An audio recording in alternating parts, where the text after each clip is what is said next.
కోమటిరెడ్డి వెంకటరెడ్డి గారికి మంత్రి కాగానే గండకౌరం బాగా పెరిగింది. ఆయన మంత్రిలాగా మాట్లాడతలేడు, ఒక మూర్ఖునిలాగా మాట్లాడుతూ ఉన్నాడు.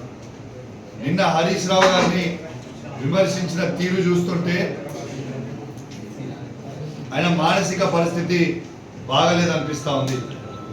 4-5 పెగ్గులు తాగి మందు తాగి నిన్న ప్రెస్ మీట్ పెట్టి హరీష్ రావు గారిని తిడుతూ ఉన్నారు.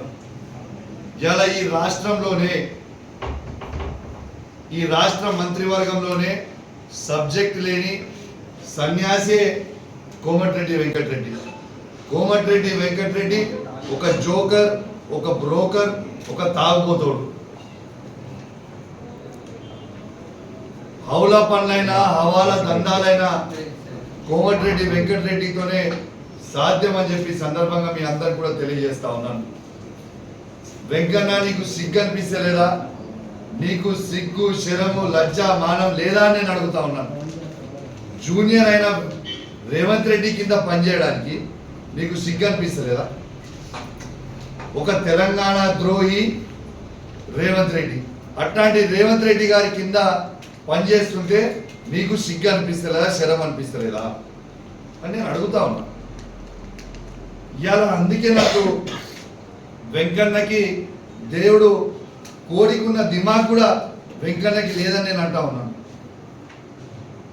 ఆయన మాట్లాడే తీరు, ఆయన మాట్లాడే భాష, ఆయన ఏం మాట్లాడుతాడో ఎవరికి తెలియదు సబ్జెక్ట్. ఎస్, హరీష్ రావు గారు ఒక ఛాలెంజ్ని విసిరిండు. దాన్ని మీరే అన్నారు కదా. ఆయన విసిరిన తర్వాత మీ ముఖ్యమంత్రి రేవంత్ రెడ్డి గారే అన్నారు కదా, అన్ని పేపర్లు రెడీ పెట్టుకొని అన్నది మీ ముఖ్యమంత్రే కదా. అయినా హరీష్ రావు గారు సొంతంగా కూడా ఈ మాట అనలే. హరీష్ రావు గారు ఒక మీటింగ్లో పోతే రైతులు, మహిళలు, యువకులు వచ్చి హరీష్ అన్న, రేవంత్ రెడ్డి గారు ఆగస్టు 15కి నేను రైతు రుణమాఫీ చేస్తా అంటుండు కదా, ఆగస్ట్ 15కి రైతు రుణమాఫీ చేస్తా అంటుండు కదా, నువ్వు ఈ సవాల్ విసిరి నువ్వు రాజీనామా చేయి మా కోసం. నువ్వు 5 ఏళ్ళు నీకు పవర్ లేకుండా మంచిదే, నువ్వు ఒక్కసారి మాకు రాజీనామా చేయి, ఆయనను కూడా రాజీనామా చేయమందాం. ఈ సవాల్ని స్వీకరిస్తే దీంతోనన్నా మాకు నమ్మకం వస్తుంది ఒక్కసారి అని ప్రజలు అడిగిరండి హరీష్ రావు గారిని. ప్రజలు అడిగితే హరీష్ రావు గారు వాళ్ళ ప్రజల కోసం ఈ 5 సంవత్సరాలుగా తను చేస్తే ప్రజలకి లాభం అవుతుంది అనుకుంటే, 5 సంవత్సరాలుగా ఎమ్మెల్యేగా లేకపోయినా మంచిదే, నా ఎమ్మెల్యే త్యాగం చేస్తే ప్రజలకి బాగా అవుతుందని భావిస్తే తప్పకుండా నా ఎమ్మెల్యే పదవికి త్యాగం చేయడానికి సిద్ధంగా ఉన్నా అని హరీష్ రావు గారు సవాల్ స్వీకరించి తను సవాల్ విసిరిండు. మీరు చెప్పిన దానికి స్వీకరించి మళ్ళీ సవాల్ విసిరిండు. ఈ వేదిక మీద ఉన్న వాళ్ళందరూ కూడా ఎవరికి నేను చెప్పలేదు, ఇప్పుడు మీతోనే చెప్తున్నా. కోమటిరెడ్డి వెంకటరెడ్డి నాకే ఒక మనిషిని నా దగ్గరికి పంపించాడు.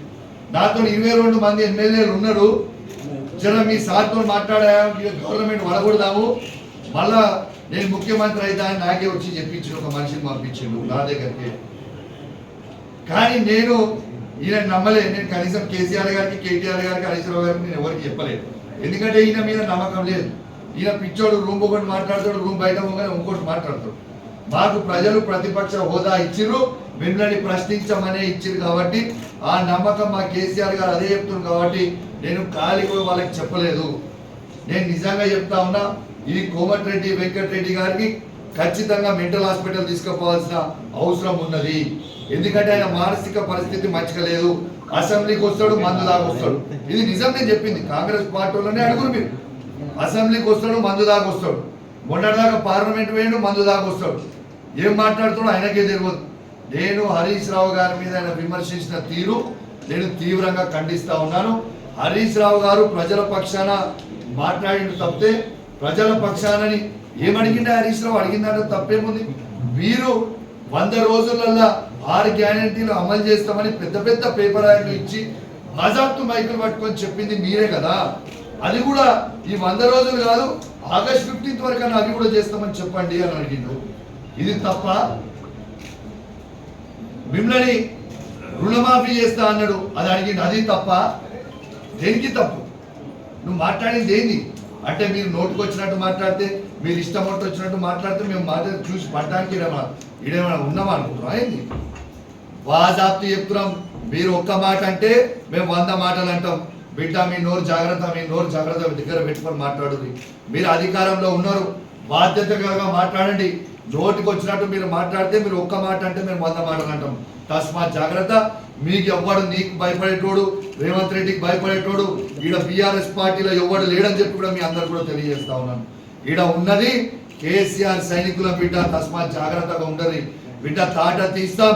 మీరు అనుకుంటారు ఏదో అని, మీ తాట తీస్తాం. ప్రజలు రెడీగా ఉన్నారు. ఈ పార్లమెంట్ ఎలక్షన్లలో మీ తాట తీయడానికి రెడీగా ఉన్నారు ప్రజలు అని చెప్పి సందర్భంగా మీ అందరికి కూడా తెలియజేస్తా ఉన్నాను. ఇవాళ సింపుల్ గా నేను సింపుల్ సవాల్, మీరు ఏ ఫార్మాట్ అడిగితే ఆ ఫార్మాట్ లో హరీష్ రావు గారితో ఆ ఫార్మాట్ లో రాజీనామా చేయించే బాధ్యత నాది. కోమటిరెడ్డి వెంకటరెడ్డి గారు మీకు సవాల్ విసురుతున్నా, మీరు ఏ ఫార్మాట్ లో రాజీనామా చేయించామంటే ఆ ఫార్మాట్ లోనే హరీష్ రావు గారితో రాజీనామా చేయించే బాధ్యత నాది. అదే ఫార్మాట్ లో ముఖ్యమంత్రిని రాజీనామా చేయించే బాధ్యత నువ్వు తీసుకుంటావా? ఈ సవాల్ని నువ్వు స్వీకరిస్తావా చెప్పు. నేను స్వీకరించడానికి నేను రెడీగా ఉన్నా. ఈ నా సవాల్ని నువ్వు స్వీకరించడానికి రెడీగా ఉన్నావా? మీరు ఖచ్చితంగా ఈ రాజీనామా లెటర్ ఇచ్చిన తర్వాతనే ఈ పార్లమెంట్ ఎలక్షన్లకి మీరు ఓట్లు అడగాలి.